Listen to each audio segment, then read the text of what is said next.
Hey, hey, hey. We're back. We're black. We're come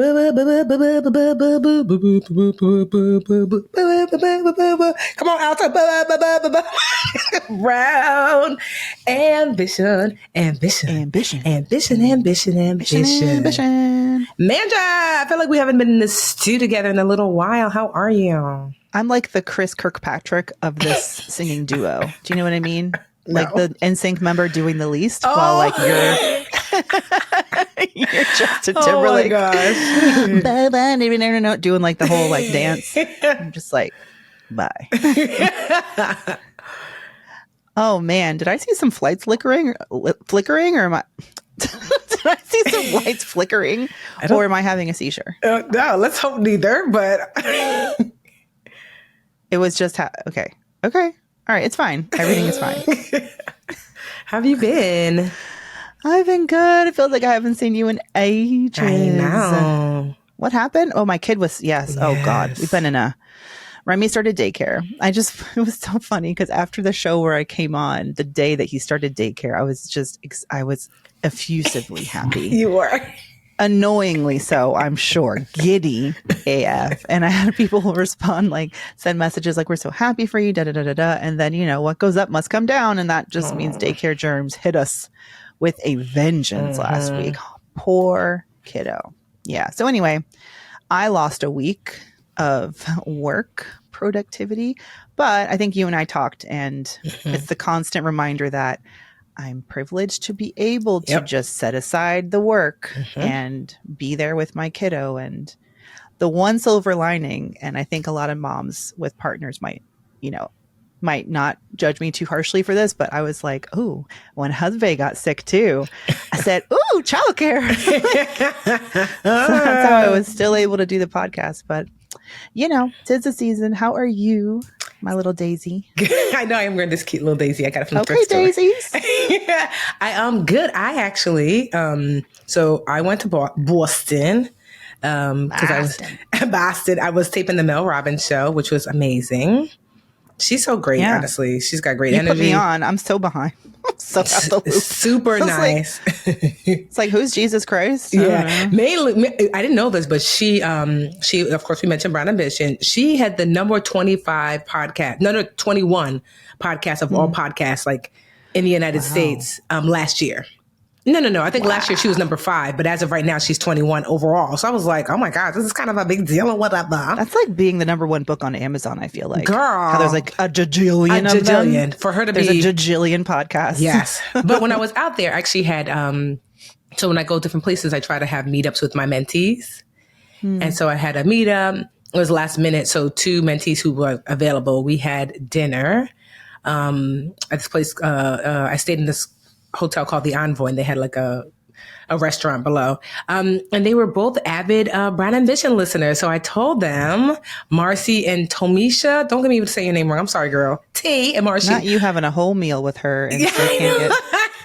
And but not me also would do the exact same thing. But they were so excited. They're like, oh my God, we listened to Brown Ambition. Tell Mandy I said hi. Love you guys so much. I know. So I was like, I'm going to shout you out. They were like, no. I'm like, it's your shout out.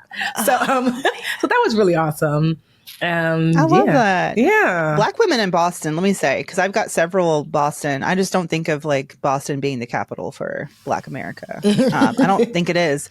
But I'm always like, ooh, Black women in Boston, what's it like? And I've got a variety of answers. But I know this past summer when one of my Mandy Moneymakers went to Boston for the Renaissance show there, she linked up with, she was just posted in the our Slack channel, like any other Boston maker is going to be around, and they were able to meet up. And I love that. It's like we've built these communities. So now we get to go around and have friends. Hang out. Like, yes. It was honestly, it was great.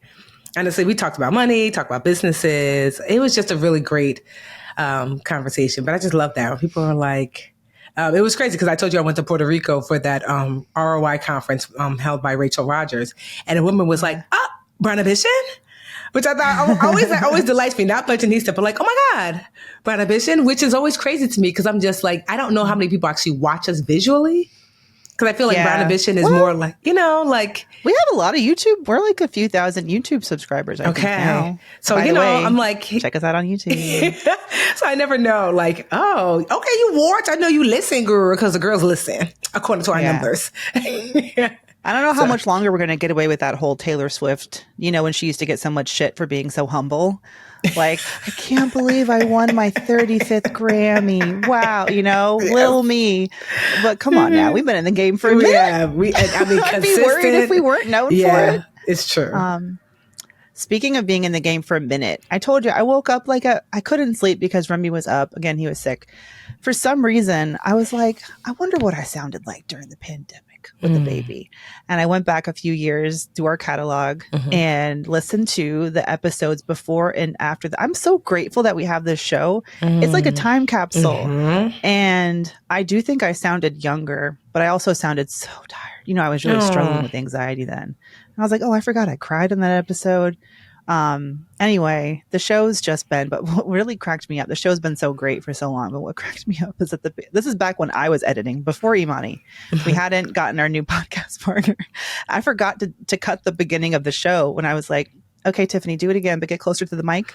So if you go back to that episode, you're going to hear some stage momming. And I sound stern too. I'm like, dang, I did. I sounded like you had done it before. First of all, I love that. Mandy. Yo, you know what you brought out? Like, do you remember? I didn't realize you're just saying it now. Remember, there was like a year where every episode, I'm tired. That's what I was saying. You just brought it back, and I was just like, I'm tired. I didn't. I was so overworked and overwhelmed, and it literally just brought it back because I don't feel like that now. But every opening, we'd be like, "Hey, girl, how you doing?" Tired. That's what. Wow, what a difference! Can we just skip this question? What a difference therapy makes. Like, for real. So much. Yes, growth. I was so overworked. I was so overwhelmed. I didn't know how to set boundaries. So I felt like I was always exhausted because I was, but I don't feel like that. I just now thinking about it, I'm like, wow, I used to always be tired. And I used to think, is this how it always is? That you're just going to always be exhausted because business got you like this? And I'm like, nah, I rebuke that. So I rebuke it in the name of the Lord. There's one thing that I said in that show that really resonates with what you just said, which is when I was going through that really difficult postpartum time on the show, I was articulating it really well. I said, I was pat on the back. I said, right now the fog feels opaque. The fog feels like it's never going to clear.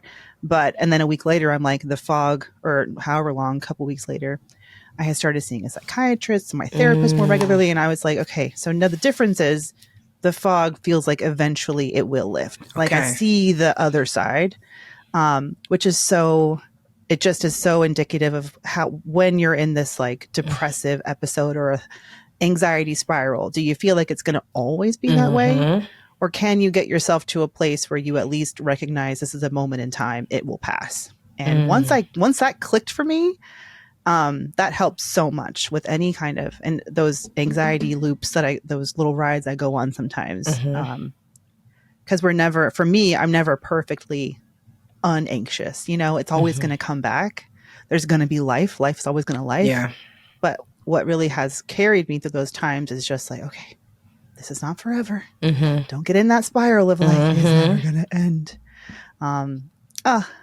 Shout out to growth. I know, like the Kelly growth. We're doing the Kelly hands from Insecure. Growth. Well, speaking of growth and good news, me and Mandy were talking offline, as we always do before this, about Wall Street Journal, that awesome article. Oh, yeah. Let's read that headline because I had not seen this yet. Yes. Listen, I don't subscribe to I don't subscribe either, but I just saw a lot of people posting it. The Black title, investors? Yes. Oh, you go. No, go ahead. Oh, you're so polite. Black investors are the biggest new group of stock buyers. Nearly 40% of Black Americans own stocks in 2022, up from just under a third in 2016, according to the Federal Reserve. Yes. That's like almost a 10 point. Can I do math? Yeah. It's like an 8 or 10 point, I don't know, increase. That's huge. And so it says Let me see. Why do they think this is? Let's see. It says approximately 70% of surveys of the survey's Black participants under 40 were investing. Wow. So under 40, it's 70% compared to 60% of their white counterpart. Well, hold up. Wow. Wait a minute now. Yes. I'll read that again. A survey by Ariel Investments and Charles Schwab revealed that the growth is led by young investors under 40. Approximately 70% of the survey's Black participants under 40 were investing, compared to 60% of their white counterparts. So they're even outpacing. Of course, we don't know how long. I don't know how big the survey sample size is, but according to the survey, they're even outpacing white investors. You're seeing topics of money and investing coming up at dinner tables slightly more among young Black families than ever before. They feel like it's fueled by mobile apps, commission-free trading, participation in 401k, crypto meme stocks, and social media.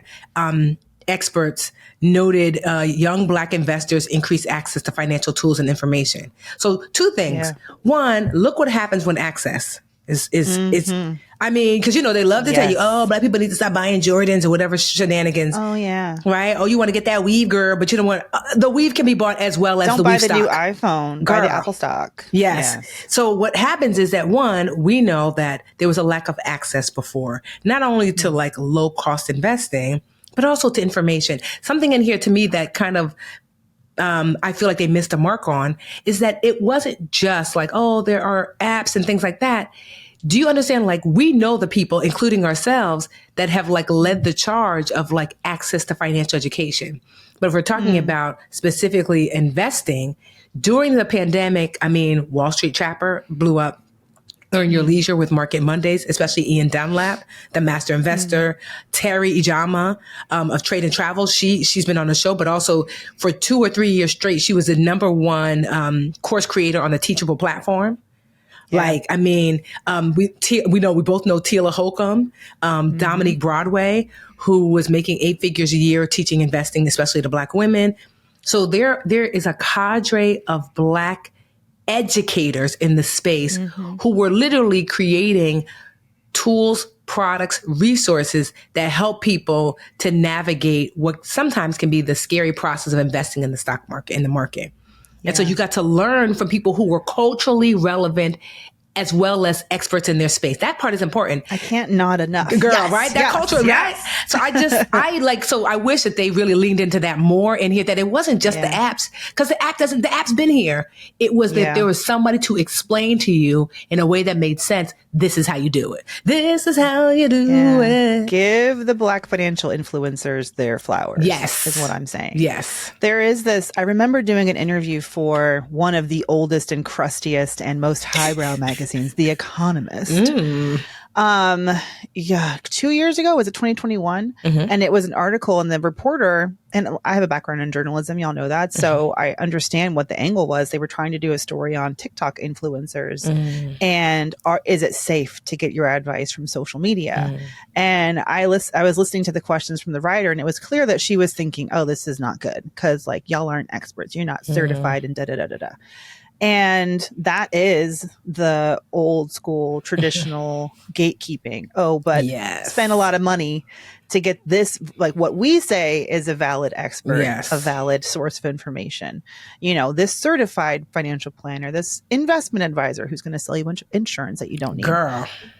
So I think that media is still coming around to the fact that there is legitimate power, legitimate good that can come from the wealth of the democratization of information, the availability of it, and the fact that we're taking it into our own hands and educating people who look like us. And it's about damn time I feel like we get that validation. Not that we need it, but no more of this.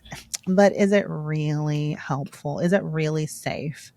Yeah, I think the best educators, like all the people you named, are giving well-rounded, information so that people aren't out there taking huge risks, that they shouldn't be, because we care about, because they, we are speaking to our audience and we happen to care a lot about them. Yes.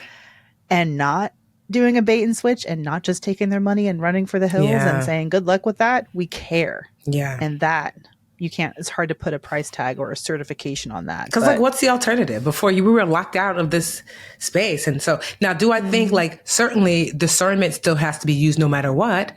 So 100%. That's what's so great, that there are a myriad of people to listen to, and you can compare and contrast. Like, well, Terry said this, but Master Investor said this. Da, da, da, da, da.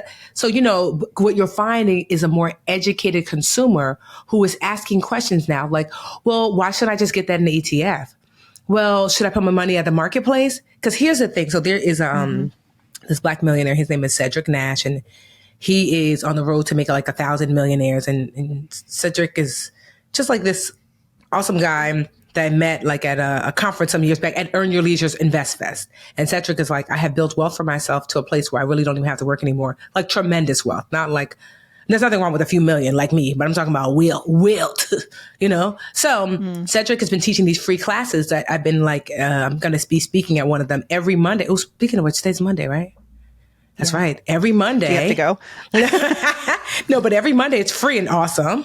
Every Monday, Cedric just teaches a free class.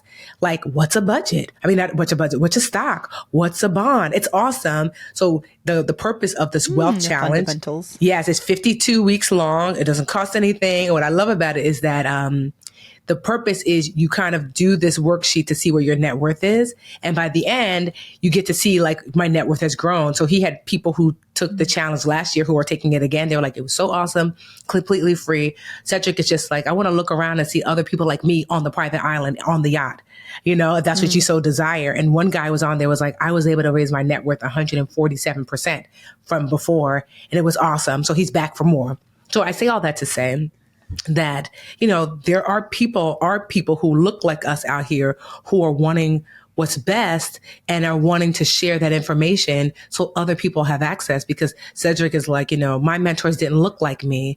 And I wonder, like, why are there not more of us here? And maybe it's just a lack of access to education.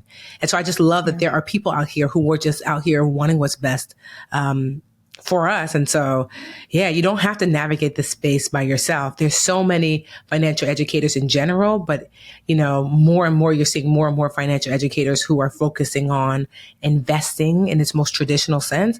So you don't have to like wonder, like, what do I do with my 401k? Like Cedric said something really smart in last week's class. He said there was so much wealth lost because there was a mass exodus, studies show, of Black people from the market when the recession hit. So the 2008 one? Yeah, 2008, 2009, 10, right? Because all of a sudden market crashed and we were afraid because we didn't have the education. So we pulled our money out. Because we were like, oh my gosh, I had 10,000, now I have 5. I'm glad I didn't have any money to pull out there because I was a baby. Right? So we pulled our money out. And a lot of us pulled our money out to just, you know, have access to, like, I pulled my money out just so I could pay my mortgage. You know, because we didn't, you know, so we pulled our money out. He said the problem is between 2009 and 2000, it was like 16 or 17 or whatever, or 19. It was the longest bull run of the stock market in our history. So a bull run is when the market yields, it grows year after year after year. So when it's a bear, the market is contracting, meaning like you're losing money. Bull runs are when the market grows. So he said we had the longest bull run in history. And guess who wasn't in the market? Black people. Because we had pulled our money out. And I mean, I was one of them because I didn't know. But folks understood that, like, ooh, when there's a contraction, the market will expand later. Just stick with it. As a matter of fact, put even more money in when things are low. And so we didn't. And then what did we do? We came back into the market 2016, 17, after the bull run was over, when the market was back at the high. And so we lost all of that potential growth in income and wealth. And so when he said it, I was like, wow.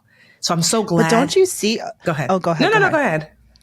I was just going to bring it around to show that even if you missed, it's not like you missed an opportunity and that was it, because then I do feel like what this data shows is that we were ready and educated for the post-pandemic, you know, bull market, because the market tanked when the pandemic hit, but then it was like gangbusters. Girl, the girls was making coins. Yes.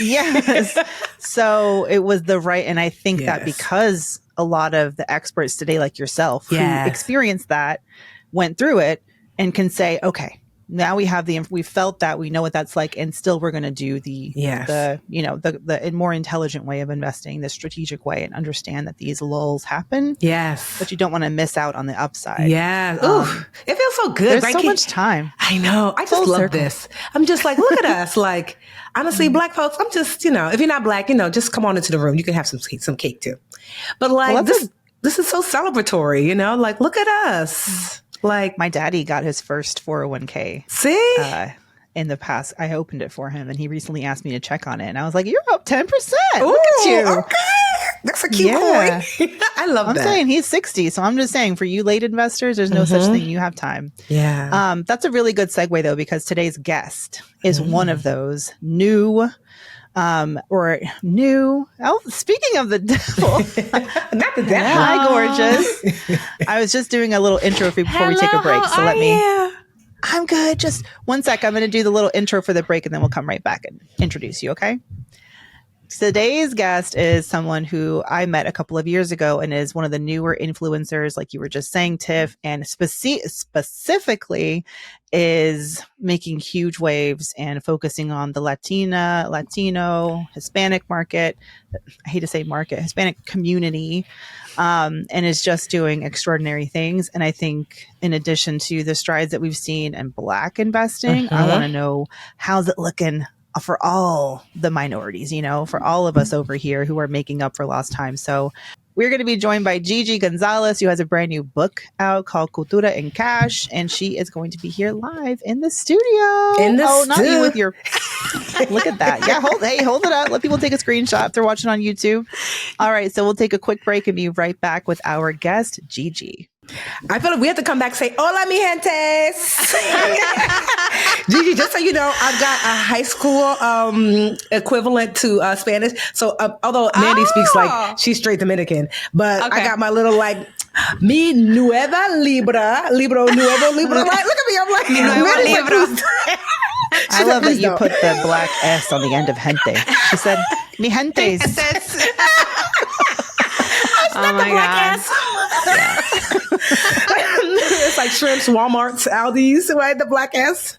Oh my I am New so Year's. honored to be in your presence. And I remember thinking, like, what if one day I get to be on the Brand Ambition? I honestly thought it was so out of my reach because you guys are so big. And Mandy, I got to meet you at FinCon. Tiffany, when you recently followed me, I was like, oh my God. So I'm just very thankful, honestly, to be here. I'm a big fan of both of you. Oh, that's likewise, awesome. Gigi. I was so sad I didn't get to see y'all again at FinCon this year, but new baby. I was on my honeymoon, girl. I had a good excuse. You had your baby. You had your baby. You had a lot going on. I had my honeymoon and overdue honeymoon. And Tiffany, you boycott FinCon, right? If I remember. We're working on it. I'm like, well, let's just say I would be kind of scared if I came around. I said the first year I definitely boycotted. Yes, I would, girl. I feel like they would escort me off the premises. No, they wouldn't. I think they would make it right. There's enough of the new people to... Okay. Well, I told you before at FinCon. Yeah. If you want to be treated like the first lady, I think you should go to FinCon because you don't understand, Tiffany. You are the queen of Genovia at FinCon. Everybody loves you. You're just gonna be, you just have to have a no hug sign and just carry it with you everywhere. Oh my God. Maybe I will go back. Because honestly, I would what I love about FinCon, one, the breakout sessions are great, but honestly, the people are just really amazing. That's where I met all my financial besties. That's where me and Mandy started to go together. She was like, I proposed. I proposed that we do origin story. A podcast. And I was like, I don't know what that is, but okay. I love that. I didn't know that. Yeah. That's magic. Wow. Yes. Well, Gigi, honestly, I would love to learn more about kind of your history. How'd you get here? Yeah. What's the brown in your ambition? Because first of all, I was like, Eva Longoria. Wow. I said, Gigi come out swinging. Girl, who is you, girl? And how you do all this? She DM'd me a video too. I don't know if you got to see that. I shared that recently. Yeah. So people like to say we're besties, but she doesn't follow me back yet. So until she follows me back, I can't claim that we're besties. I have followed your relationship, can I call it that, with Eva Longoria from when you went to her screening. And anyway, but yeah, what Tiffany said. Tell us all about you, Gigi, and about the book and everything you have going on. Awesome. Thank you both so much. And again, I'm honored to be on the Brown Ambition podcast. I am such a big fan. For those that don't know me, my name is Giovanna Gonzalez, but most people know me as Gigi or the First Gen Mentor. I'm a TikTok influencer, speaker, and now the author of the best-selling book, Cultura Cash. So I'm so excited to be here and talk all things money. But let's see, how did I get my start? I think like most of us that are in this space, we started in the traditional corporate route. At least that's my story. I did things as I was told, right? Go to college, get a good degree, get a nice office job. So I did that. I majored in economics, went to UC Santa Barbara, go Gauchos. And then I got a job first in insurance. Then I switched to investment management, where I spent the majority of my career. And during my 20s, even though I was making decent money, I still struggled a lot with money, which was really frustrating to me because I'm like, I did everything right. You guys told me to go to school. You told me to get a good job. Why am I still living paycheck to paycheck and living in financial chaos? And it's then that I realized that it was because I wasn't managing the money that I had well. And that was because obviously the education system doesn't teach us this stuff. And I'm the daughter of Mexican immigrants. My parents were living in survival mode, so they really didn't have the space to pass any sort of financial teachings to me when they were learning the new system on their own. So that's when I kind of had that wake up moment of like, oh, I need to learn how this stuff works. Otherwise, I'm always going to be on the struggle bus. And the way that I did that was I consumed as many money books as I could. I read over 50 personal finance books until I felt that I mastered the language. And then once I learned what I learned, I implemented my financial plan to get out of debt, build my investing, all that good stuff. But there was definitely a fire inside me that was mad. I'm like, why wasn't I given this information before? Like I wasted years that I could have been moving differently. So I looked to share this new knowledge with other women of color. And I got in touch with the YWCA, so nonprofit that serves women of color. And I became a volunteer financial educator. So that was my life for a long time. In 2019, I was a corporate baddie working in my investment management job. And then on the side, I was volunteering, and it was my passion and I loved doing it. But all of that changed in March of 2021 when I started putting TikTok content on financial tips. So similar to how I was already doing in my community, I started sharing this content on TikTok. And because of the bigness of the internet, it took a life of its own. And I became the First Gen Mentor. This all happened in March of 2021. I quit my job 3 months later. A lot of people are like, wow, that's so fast. Were you just like dying to be a content creator? Absolutely not. I love my job. I'm one of the rare people that actually like my job. I like my boss, but I wasn't allowed to be a TikToker and to be working in my very old school traditional job. So I had to make a choice. Could you even invest? Working in the, because some people don't even get to invest, which is insane to me. You do, but you have to get your transactions approved ahead of time. So it takes like a 2-day delay. Yeah. Everything it's very, very regulated, as it should be, Right. I wish our Congress was that regulated, honestly. Let's talk about that. That's a whole other podcast. But anywho, so I quit my job in June of 2021, and I've been doing this for 2.5 years now, and I love it. And I'm making an impact. I'm serving my community, and I know that I'm living in my purpose. And I've met so many amazing, like-minded women like you too. So it's just, I can't believe this is my life. I still get to pinch myself. I think it's so great because you're part of this new class of Latino, financial educators. What's the right thing to say? I should ask. Is it Latino, Latina? We say Latinx. Not me sounding like a boomer. We're not saying Latinx because people will throw hands. Oh my goodness. Okay, we hate that. Yes. Yeah, I hate that too. So you're probably safe saying Hispanic or Latino. I like to say Latine because that's exclusive. That includes non-binary folks. But people will still fight me. That's what I'm trying to do. Latine. Yeah, Latine. Okay. Yeah, but people and also will still don't want fight to me on assume your Latine. gender because of Latina. I'm like, I don't know. Is that her? I am a she, her. She, her. Okay. Listen, better to sound dumb asking the question, y'all, than to be dumb and not ask, right? To assume. Anyway, this new class of Latine influencers and educators Yes. because there were, were there back in 2014 when Tiffany and I were I know, honestly, it there felt like there were really barely any Black Yes. educators at the time, let alone, or maybe Yeah. I just wasn't looking, but for sure at FinCon 2021 or 2022, 22 when I was there, it was, it's you, we got Janice now, we have Stephanie Gonzalez, like there's just these really great, probably forgetting a bunch. Kara, We Bravely Go. Yes. I just felt like Maribel from Our Maria. Wealth Matters. Yeah. Maria, First Gen Living. There's a lot of wonderful women. And I don't think Investing it's any- Latina. Which one? Investing Latina. Oh, Yes, Investing yeah. Latina. I've gone to meet her at FinCon. Yeah, a lot of wonderful women. And I don't think it's any surprise that it's recent because I think a lot of us kind of awakened after George Floyd, the murder of George Floyd. And we're like, okay, we need to show up as ourselves and stop playing small and take up space. So I think that definitely motivated me to be louder. And I'm here and I have my own issues to talk about. And I don't care if you don't want to listen to them, but I'm going to talk about them. And you're What do fully you think is embracing. go ahead. Sorry, Mandy. No, you. What do you think is like uniquely? There are some things that like are uniquely. I feel like the Black experience brings out. There are some unique challenges that like being Black presents itself when it comes to financial like access, right? Like we know that there's a Black wealth gap. We know that there's redlining. There's just like this visceral racism that even now, a social media friend of mine has something called the Fearless Fund that just raises money for Black women in entrepreneurship. And they sued her to say, no, you can't do that.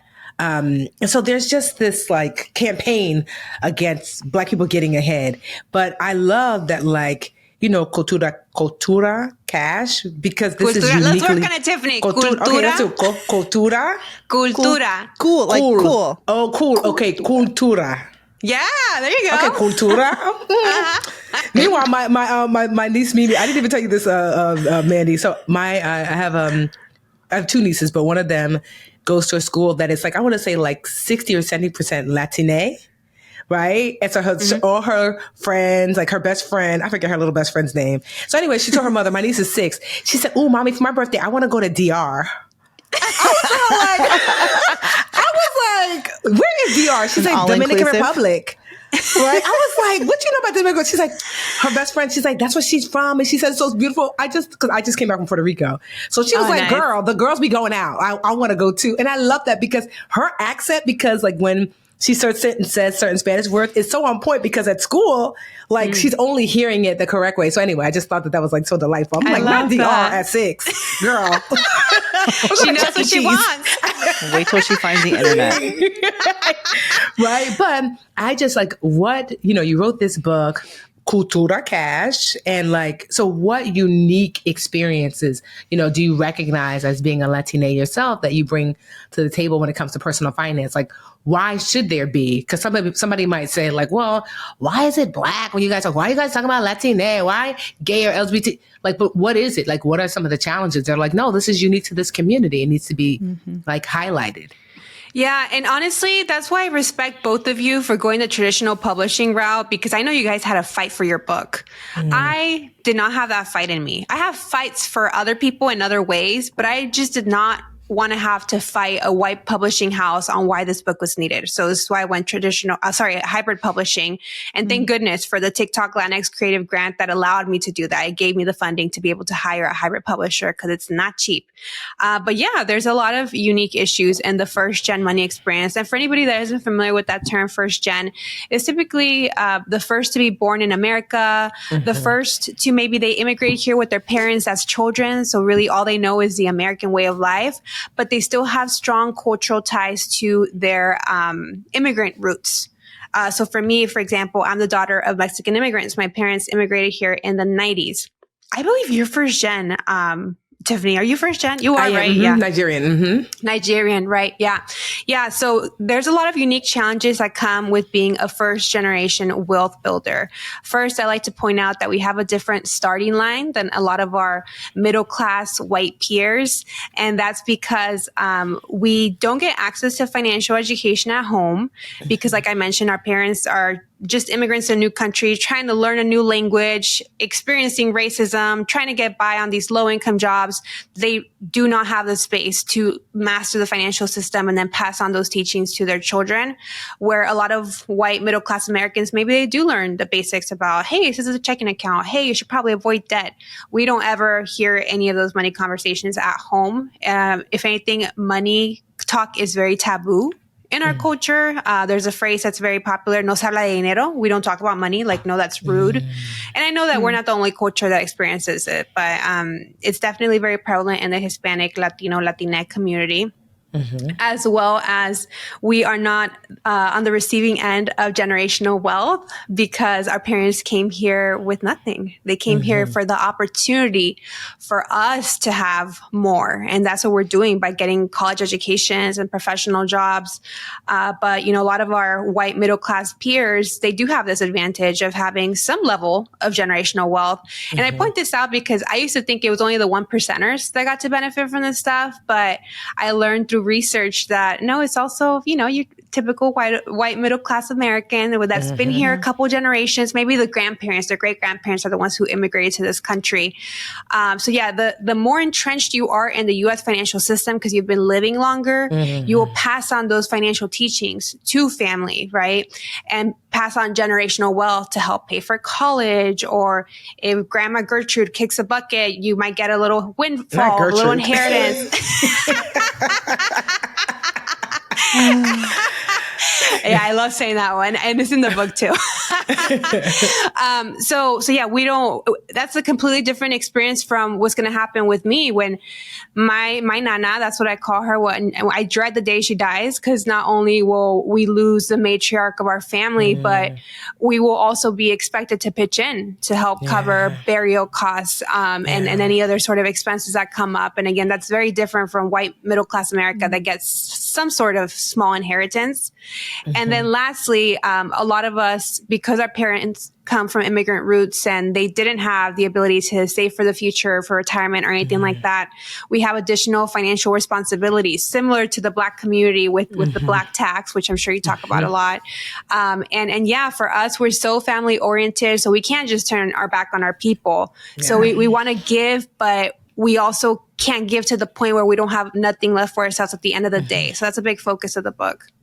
Yeah, I mean, married to a Dominican here, and it's like his parents are building a house.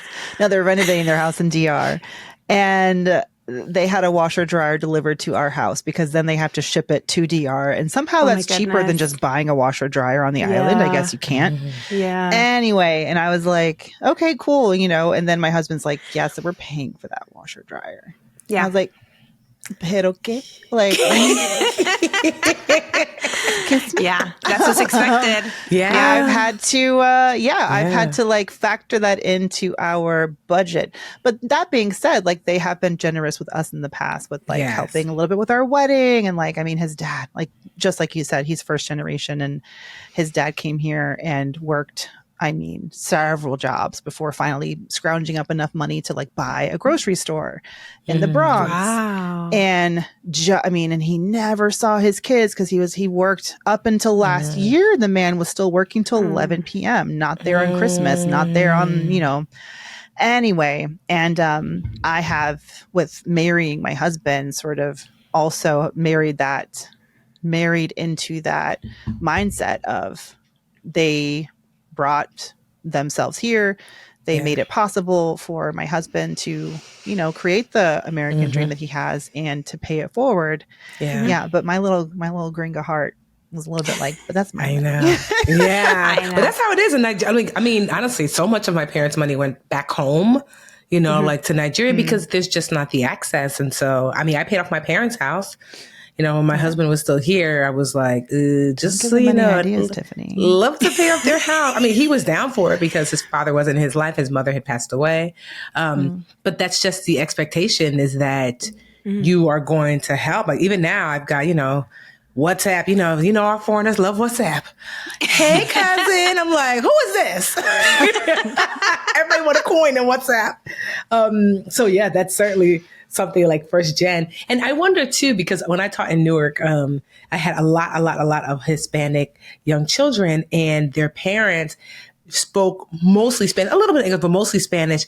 And I just was always so amazed at how my 3 and 4-year-olds would be these amazing translators. You know, my mommy said, da, da, da, da. Mommy, la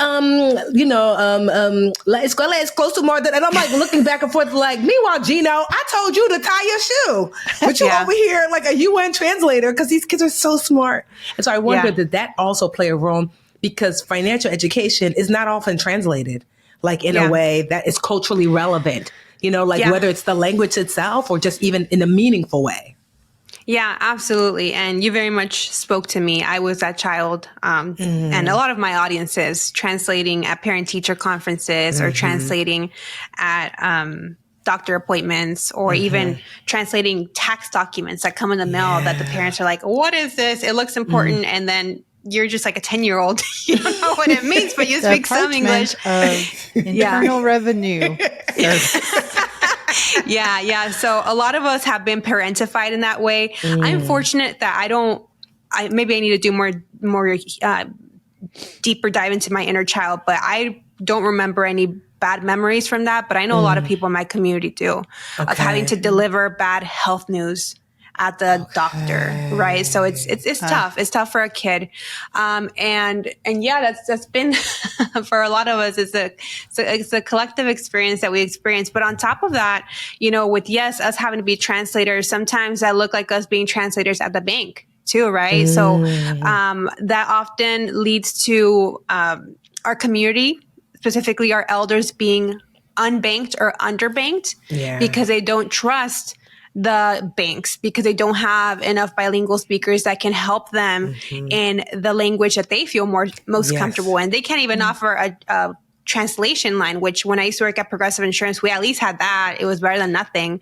But yeah, we definitely need more bilingual folks to be able to help us. So yeah, in the meantime, our folks are underbanked. They're not investing because they don't understand the system. So that's why I think it's so important for me to reach these first generation professionals, which are the children of these immigrants, educate them on how to do better with money, even though they weren't taught. And then I encourage them to teach back, right? To go to their parents. Hey, this is what I learned. We should be doing this, right? Let's talk about what you're planning to do for retirement. You should probably put these savings in a high yield savings account because again, that wasn't the experience of our immigrant parents. Or they can at least, if they're anything like my parents, it's like they don't want to hear from me with my advice. But if I'm like, this is my friend Tiffany, look at her, say, read her book. They're like, oh, I want some great information. So you can be their proxy. They can be like, well, don't listen to me. Listen to Gigi. Listen to this book. Give Gigi this, give this look at this TikTok video that she made on this. And they asked me a lot, can you translate this to Spanish? Because I want to send it to my mom. So when I have the capacity to, I do. That's awesome. I was going to say that. Like, I'm not really much on TikTok. Do you do Spanish and English on TikTok? No. So I was going to ask you about this. Yeah, that's a great question. I don't think you know Ben Affleck. Oh my God, Tiffany, I have to tell you what she's referring to. So I made a TikTok this summer where I said, "That's it. I'm sick of Ben Affleck speaking better Spanish than me. Like, how is this possible? I'm Mexican. That was my first language, but Ben Affleck is out here promoting his film in Spanish, and I still don't feel comfortable enough to show up speaking Spanish in professional spaces. So this is a year that I'm going to put in the work. I'm going to take lessons, and I'm going to improve my Spanish." And I actually did. I put it into the universe, and then guess what happened? I did a 1-hour all Spanish webinar with Fidelity. It took a lot of work. Thank you. It took a lot of work. Thank you. It took a lot of work. But I'm so proud that I put that resource. It's a free resource out for the community through Fidelity. But shout out to Fidelity for investing in a speaker and in that Spanish language. Well, we did it in English and language, so they got a 2-for-1 deal. Oh, nice. No, I love that. And it's fun because I'm doing my Fidelity one because they've been doing these a lot. I'm doing my Fidelity one in a couple of weeks. So I know exactly the thing that you're talking about. Yes. Yeah. Very highly produced. A lot of people on the call. It's a whole production. I listened to those calls. They got Mindy Kaling on those. All kinds of incredible people. Celebrities. Yeah. But regarding the question, if I make content in Spanish, because the person that I'm trying to target is mostly English dominant. So again, there's somebody that grew up in America, but they probably learned Spanish as their first language, or maybe they didn't learn Spanish at all, is why my content is in English. But when I get those viral videos that they're like, please translate these in Spanish, I will. It's just, an extra lift for me, you know, because I'm the only one creating content at this point. Yeah. But yeah, I would love to do more future content in Spanish because it'll only help me practice and get out there in the community. Mm-hmm. Such a good point. You're speaking to my husband because he's a little ashamed. DNA vergüenza. He has some shame around his Spanish because he basically unlearned it. So he could be the translator and like thrive in this American society. Yeah. And he is nervous talking to his parents sometimes and his family, who he's in it. I had to understand that the way that I'm so comfortable calling my dad up or calling my mom up or having a deep conversation with them. He will hesitate because he's like, how much you mentioned the mental lift to take a subject matter and then think about it in two languages. And he'll like, never mind, too much work. Like, I actually get bullied by my brothers all the time that I visit Mexico because both of them still live in Mexico and they make fun of me because my Spanish will slip up.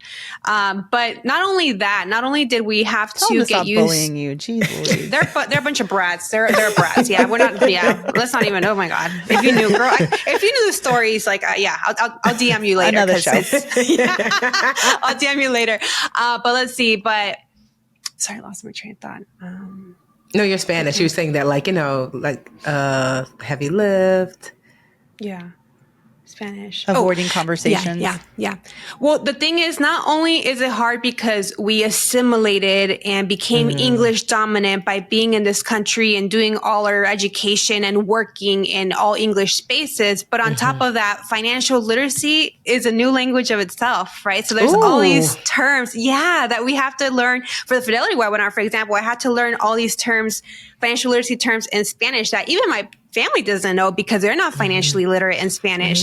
So it's a double lift. It really is a double lift. So I really am thankful for the creators. The one that I can think of off the top of my head is Ludi, Finanzas con Ludi. She does all Spanish content. And Maribel also, Our Wealth Matters, does bilingual. She's fully fluent in English and Spanish. So she does both videos in English and Spanish. And I hope to get there one day, but I know that I'm serving my people by being English only at the moment. Yeah, but I love that, you know, very clear about who your audience is. And it's like, that makes sense. Like, this is the audience. This is like a little like a left turn because my business brain was like, I heard that you said you did a hybrid publisher. Yeah. And so I did a hybrid publisher when I published my children's book, Happy Birthday, Molly Moore. And so I'm curious as to like, who was the publisher and how did that work? Because I don't think that our audience gets a lot of exposure to like, you can self-publish, which is just do everything yourself. You can go traditional publishing route, which they're going to distribute and print and things and then take a bigger part of the pie. And then there's hybrid. So can you tell us about like that process? Yeah, I'm so glad you're asking about this because it's definitely a viable option that we should be aware of.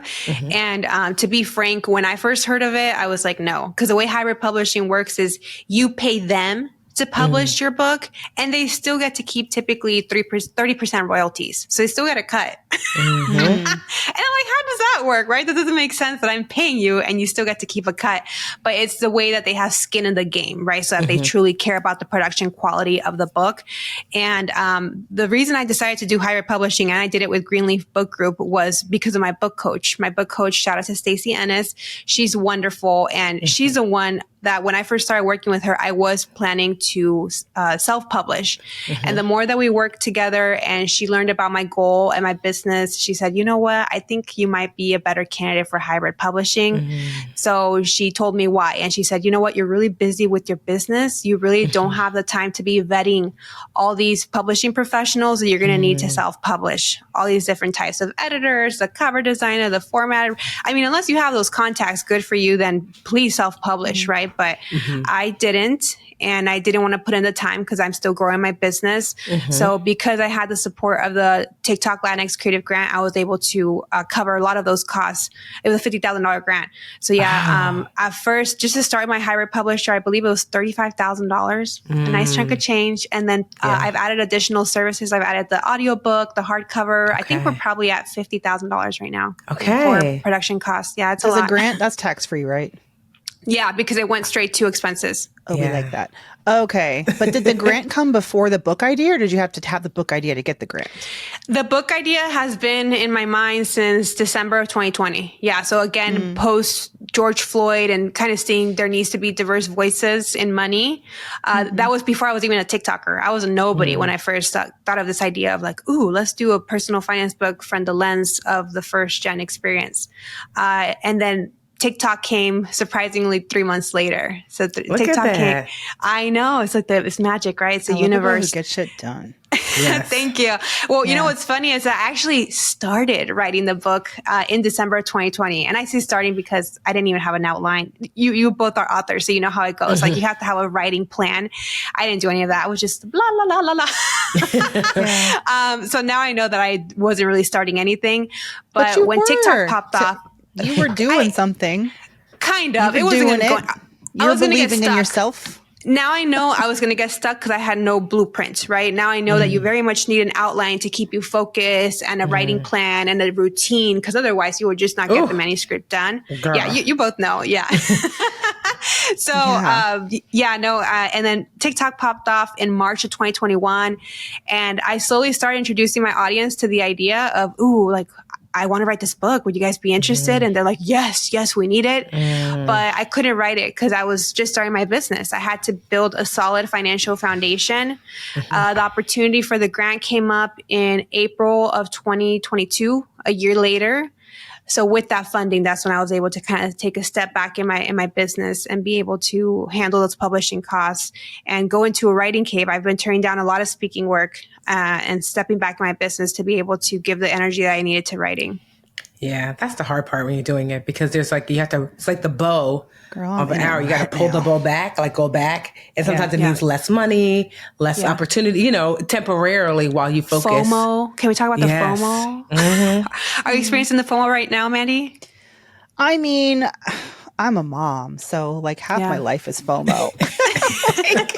So a book is just adding. You mentioned a routine, and I'm like, yeah, even for if it adds another layer when you have tiny humans, because it's like I've had to get comfortable with there's never going to be a routine. It's just going to be guerrilla warfare is what it's like. Yes. So if that's in the car, on the hill, in front of my in-laws' house, where they're babysitting for 1 hour and 24 minutes, well, I'm going to see how many words I can do in an hour and 24 minutes. And that's how the book is going to get done. Mine used to be Fridays. I've heard the strategy of doing voice notes and then having those transcribed. Have you heard of that, Mandy? Too. Yep. I love Otter. I use Otter, which is my transcription AI bot. And yes, I will try, but the editing is impossible to do when, so I can like put a bunch of word vomit out there, but the actual, it's really art. For me, it feels like a creative artistic process when I am taking words from here and putting them there and adding some more description. For me, it's like, it really is like cooking or painting for me, the way that I approach writing. So it's really hard to do when I can't just sit down and be laser focused and have that. Well, because the voice is so important. If you just put something vanilla out there, that won't hit. Yes. But both of you guys have such big personalities, right? So it's important that your voice is also infused in there. And that's the feedback I've gotten from my readers. I feel like you're like saying this to me. Yeah, because I infused my voice in there. Yeah. Okay, so talk more about the high. So you pay $35 now, $50,000 into the process. So what's your expectation? Because I think in traditional publishing, we all, because we have friends like Tiffany has been great, and other friends of mine who've written books. Like my expectation is you ain't gonna make money from this for a minute, if ever. Et cetera. And it's really hard and all that kind of stuff. But what's your expectation with the hybrid process? Do you expect to get the money back? Are you okay if you don't? Like, what is that? Yeah. So luckily, so let me give you a breakdown of the money spent. So, out of the $50,000 grant, 35 went to my hybrid publisher, and then the rest went to my book coach.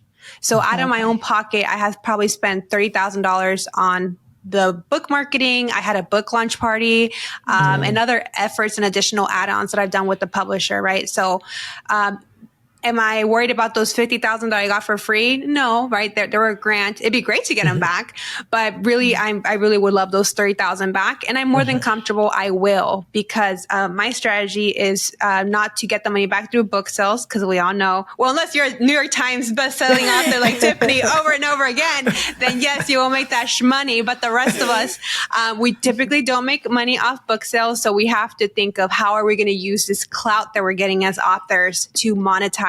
And for me, I'd already been speaking. I'd already been speaking on financial education, on career advocacy for Latinas, on influencer marketing, financial inclusivity for financial institutions. So I've revamped my speaker page. I have a new speaking brochure now with my Eva Longoria blurb endorsement and all these things. So now they're getting they're not getting the TikToker Gigi. They're getting the exactly. Put some respect on my name. Put some respect. Yes. Best-selling author Giovanna Gonzalez. Exactly. So yeah, and that's how I very much intend to recover my investment and then some. And that's where I want my career to go. You know, I love TikTok. It's how I started. I would not have started any of this had it not been for TikTok, because of the authenticity and the rawness of what it takes to show up and just be yourself. I love that about TikTok. But honestly, you know, with the political environment that we're in, TikTok can go away tomorrow. So I can't have TikTok be my forever. I have to have several irons in the fire. And for me, I really want to lean into more speaking. And I will say too, just so you know, Gigi, it's not so typically for those who are listening, who are considering the traditional space, you usually get like a whatever that upfront number is, you know, advance. So for me, it was a few $100,000. Well, I'll just be honest. I'm like, it's over now, 600,000. It was like 600 between. Yeah, I know. It was a lot. I'm not gonna lie. Even I know. Well, because there was a little bit of a bidding war. Because when I came out, there were no. She had to fight. Yeah, there were no new. They had to fight for her. You're a trailblazer. But there were no financial books that were like pending. It was a perfect time. Right now, there's a lot coming out, but it was like right before pandemic-ish. Right, so it was like there was a gap. They were like, "Girl, you the only game in town right now." So it was perfect timing. Amazing. So I got a lot of money up front. But the thing is that, you know, I wanted to make money on the back end. And so you get 70% to keep.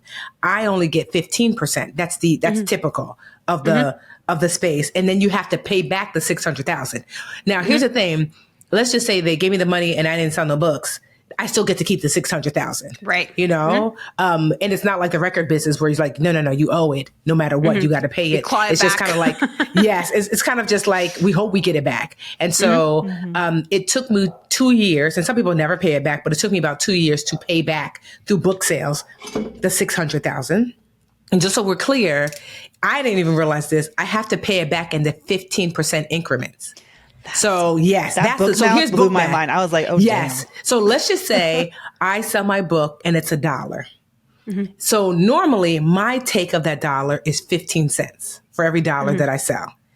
They're like, okay, but we're not going to give you 15 cents for every dollar you sell, Tiffany, until you pay us back the 600,000 that we gave you. No problem. Which you did. Yes, but it's not like this book is $1. I paid you back $1. They're like, oh, no, this book is $1. You paid us back 15 cents. Do you see? So like 6 of those books. That's a ripoff. Girl. Yeah. So that's what. So when people. So I'm glad that's why I wanted you to explain. Girl, I did not know that, and I signed the contract. Wow. But that's how book math goes, and so that's why I'm so glad you're introducing. There's a hybrid model available. There's self-publishing. Am I regretful of traditional publishing? No. I'm really grateful because I self-published before. I self-published like 5 books, and I hybrid published before. And I decided to traditionally publish not for the money, but for there were certain things that I wanted to have access to. You know, so I was like, okay, I'm going to do this. So I knew in general, I'm joking about not knowing when I signed the contract. I did because my attorney was like, are you sure? Because book contracts, you know, they're not so great in your favor because essentially you have to pay back way more than so you have to basically pay back millions of dollars for them to get their 600,000. Right. You see what I mean? Right. Because I just did the math. That means you had to sell $4 million worth of books. Oh my goodness. Girl, look at my face. Because is that the math? I mean, you will if you haven't already. But no, I've done it already. So I gave them. So now, yes, girl. They had to make millions before. They're like, oh, thanks for the 600,000. So you sold over 130,000 copies of your book. Well, girl, we're at 260. I love math. Yes. Yeah. No. But to get there, And so that took me 2 years. And so I'm just sorry. And so I just want people to understand, like, you know, there's benefits, pros and cons. And then I just like, you know, now that I'm starting to get my I guess it's twice a year, I'm starting to get those like whatever checks are, but there's still only 15% of the books sold. And so I didn't do it for the money. I did it for it raised the value of the brand overall. And to your point, Gigi, I raised my speaking engagements. I raised my spokesperson work. I raised all of that. So yeah, so I got paid. It was worth it to me to do it for that. So go ahead, Gigi. I'm sorry. And I love it. I love it. And I actually encourage my audience to request their book from the library or to borrow it from a friend. Cause like for them, I want to make it cheap. It's these organizations that have the big budgets to pay us, right? To pay us back for our investment. One last thing I love to add about hybrid publishing. And again, there are pros and cons to every type of publishing model. But what really sold me on hybrid publishing was that I had a final say on title, cover, editorial. Everything I was final say on. And thank goodness for that, let me tell you, because the first batch of titles that they tried to give me for this book, it was giving like white boomer, vanilla. I'm like, no. None of this works. You misunderstood the assignment. Go back to the drawing board and come back with something better. And they came back with Cultura Cash, a bicultural title that my community loves, right? Yeah, I love it. I thought you came up with it. I'm like, oh, this is perfect for her. I wish. I wish. I paid them a titling service to help me cook that up. Yeah. So again, everything costs money with the hybrid publisher. Okay. Yeah. But a la carte. Exactly. But you get final say. So like I said, I like this title. I like this cover. When my white editor tried to whitewash my writing and said that this part is insulting to white people, I said, I don't care. They're not the intended audience. So I was able to hold that control and write the book that my reader needs to hear, not with some white publishing house thought would do good with the market. Okay. So I'm really, really proud of that. And that's why the book is resonating. I have already 66 reviews on Amazon and it hasn't even been a week. Yeah. Oh, you about to have 67. I forget all the things I have to do to support all my authors. Yeah. I'm like, I didn't leave a review yet. Make sure, Gigi, you tell them that like if they, Amazon gives a little extra push if they do a video or picture with their review. I got that tip from you, Tiffany, from the mentorship mentee program that you have. So yeah, I haven't had them do videos. Yes, girl. Yes. Oh my goodness. I listened to you did a webinar on what you did for your book launch. I took notes. I implemented a lot of the advice. The street team, for anybody that is not a part of the mentorship, please join her mentorship on Patreon. It's so worth it. The advice on the street team alone, that's how I got all those reviews. Oh, I love that. Because of the power of the street team. Yes, 68, by the way. I'm about to add 69. I love that. Sweet. Yeah, no, so I had a couple of them. I gave them the book in advance, so they had a physical copy and they could post a little cute aesthetic picture with a coffee next to it or the computer next to it. Because I learned from you, and thank you for not gatekeeping that information. That's why I love both of you, because you're so open and honest and transparent and really about uplifting women, because that helped me tremendously in making this launch successful. Yes, Tiffany never stopped giving those book gems, because until you, with your candor, came out and really laid them all out, like there wasn't another free, ungate-kept, not behind a paywall, not behind a give me your email address, take this course. I know the book coaches out there were like, God damn. I'm not gonna lie. Sometimes I meet people, they're like, "You've been doing too much, Tiffany." I'm like, "My bad, girl. It's just that I get so excited about teaching." No, you're not doing too much. You're a giver. You're a giver. Yeah. For me, and for anybody that's interested in my insights that I have to share as a Latina in a very white publishing industry, I do plan to hold a free webinar for any women of color that like to join. And that's just for me to pour back into the community. It'll be a 1-hour webinar. You can ask me anything. I also have a little outline of topics that I want to discuss. And for me, that's like, this is here for you to learn from. What I am not available for are for all these people that are DMing me, girl, I'd love to pick your brain. No. Yeah. I would love to, but there is no time for that, right? Yes. So for me, that's my resource to, and my pouring into the community, having this free webinar, which I'll probably have in May 2024. I love that. Gigi, you're the best, honestly. Oh, thank you. You guys are. Stop it. I forgot your power. Like, there's just something like, you're a rocket. I haven't seen you in a while. That's why. I know, but I'm like, I just want to be in your orbit. Like, when you meet people and you're just like the brightness, the warmth, the power. That's how I felt when I met you. Yeah, you're just this like, just this bullet is how it feels like. And there's nothing that you can't do. And what makes you that way? That's what my therapist asked me. She's like, so what is it that It's a really hard question. I don't know how real you want to get here. I want you to get real because it's so palpable to me, your presence and your power. Do you see the deep breath I had to take? You thought I was going to wrap up? Too bad. No. Let's talk about it. Let's be real, because I know your podcast is all about realness. So what makes me this way? That my mom is my biggest enemy, unfortunately. I've gone public about this on a Refinery 29 article about how I'm estranged from my mother. But my mom, I love her, but she's toxic. And instead of being proud of me and cheering me on and being supportive, she does the complete opposite. Thank goodness for therapy, because I would not be able to say this right now without crying. And thank goodness for Prozac, because I would definitely be crying too if I was not on Prozac. So is baddie over here. Yeah, medicated and motivated. Yeah. but the fact that my mom has been as challenging as she has been with me, and if you read the book, you'll see one personal story where I share about the importance of credit building, because there was an incident with the car. I won't give away the story. You'll have to read the book, but you'll kind of get a sense for some of the challenges that I have with my mother. And yeah, we've been no contact for 2 years now. The last straw was she was physically abusive.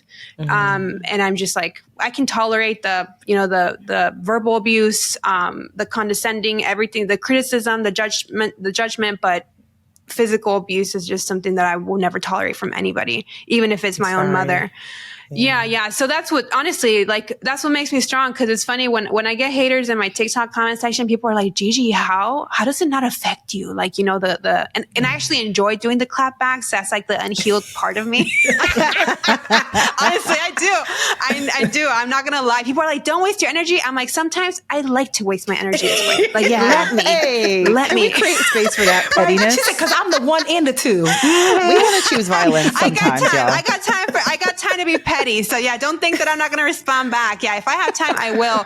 But my answer to when people say, how does this not affect you? When people can be nasty in the comment section, it's always the strangers. When the TikTok goes viral, it's never your own community members. It's just some random on the internet with a 52299 username and no profile picture, right?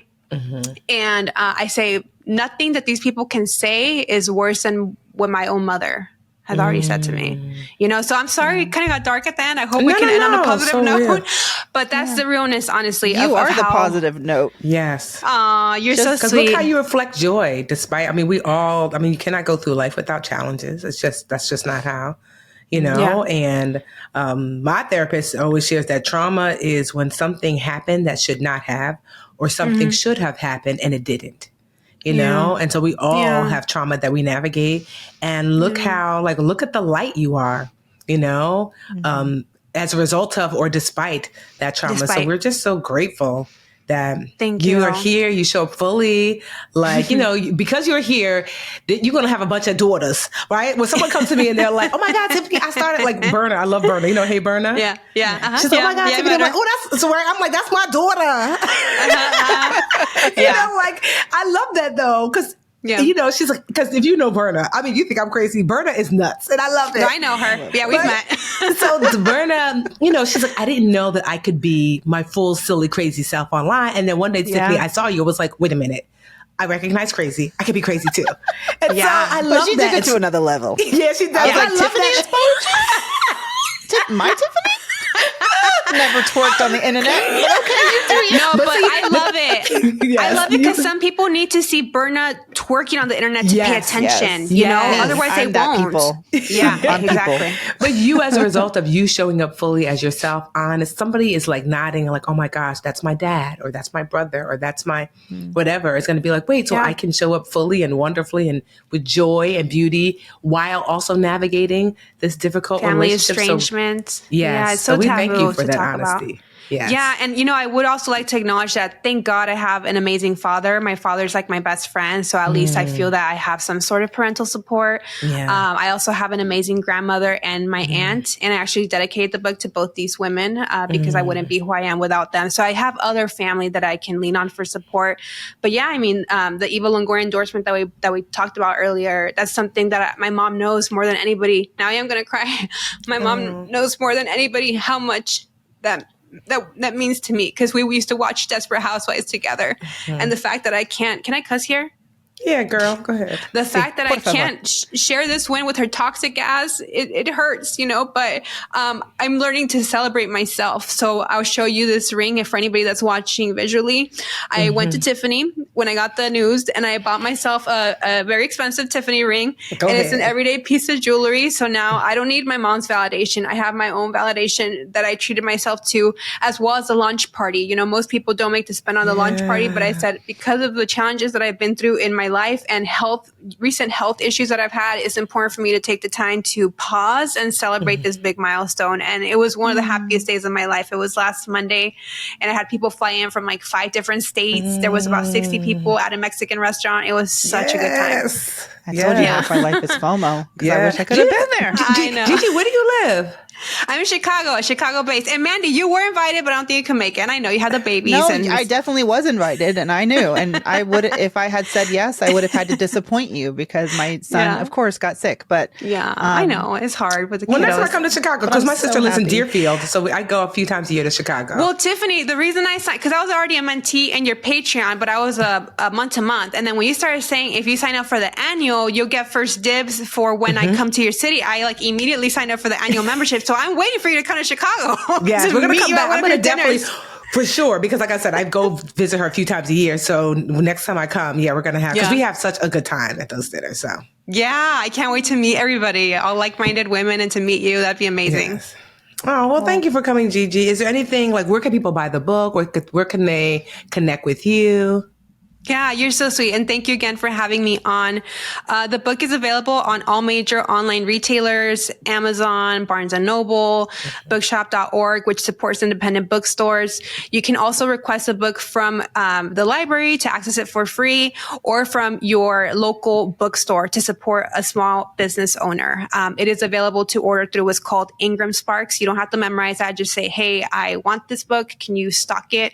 Give them the ISBN number, the name of the book, Cultura Cash. To learn more about the book and where to buy, these are all linked on my page, culturaandcash.com. And again, that's Tiffany. You taught me that. I was looking, I said, what's that website looking like? Y'all know? You taught me that because you're not a gatekeeper. So you said, don't send people to Amazon. Create your own website where you control.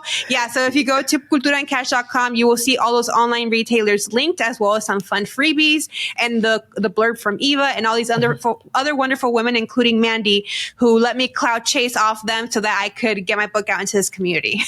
And we're going to put it in the description, like the link in the description we're going to give you for Cultura and Cash. We'll put that link. And then where can they find you, Gigi? If they're like, girl, she is a breath of fresh air. You're so sweet. And actually, I forgot to mention also about the culturaandcash.com website. There's also a freebie, which is access to the introduction chapter, the full introduction chapter of the book in PDF format and in audio format. So that way, if you're kind of like, I'm still on the fence about the book, that's completely free. You can access it there. Did you read your book? Did you read the audiobook? Not yet. I'm going to read it in May, and I'm terrified. Wait, you're going to record it? Okay. Because I'm like, I want to listen to you read the book to me. Just snuggle up. Let Gigi tell me her story. Yeah, they wanted me to record in November, but I talked to a voice coach and she said, you're not ready. You have to wait. You have to do some lessons because it's a skill. And I understand that. I didn't want to make it cringy for people to listen to. So I'm like, let me take my time, take my voice lessons, and I'll do it in May, and it'll be out in September of 2024. So it's coming. It'll be a while, but it'll come. No, I love that. Yeah. And if you go to thefirstgenmentor.com, which is also where Cultura and Cash lives, you will see all my socials. I'm very active on TikTok, Instagram, and LinkedIn. Okay. You're the First Gen Mentor on TikTok and Instagram. That's the name. On TikTok, it's the First Gen Mentor. On Instagram, somebody had already taken it and they're not using it. They're not doing anything with it. So it's Gigi, the First Gen Mentor. Yeah. Okay. On Instagram, Gigi, the First Gen Mentor. It is. So me and Mandy were like, we're the BA podcast, brought a bitch in here, but we were so pissed. They're not doing nothing with the deal. Still. To this day. That's why on TikTok I'm Mandy Money with 3 A's. Oh my God, it was so much fun. Don't make me pee myself, Mandy. You know how our bladders are. Such a joy, Gigi. I can't wait to talk to you again and just catch up, and much success. Hopefully at FinCon this year? Or sooner. Who knows? All right. Yeah. Where do you live again? I can't plan anything. That's what I'm saying. Oh, I know. I live in New York. Oh, New York City? And Tipton, Jersey. New York City adjacent. Okay, I will be in New York City the first week of April. So I would I'll love see you to then. reach out. Okay. Yeah. You got my number. Yeah. Please do. Awesome. Awesome. All right, Gigi, thank you so much. Thank you for having me on.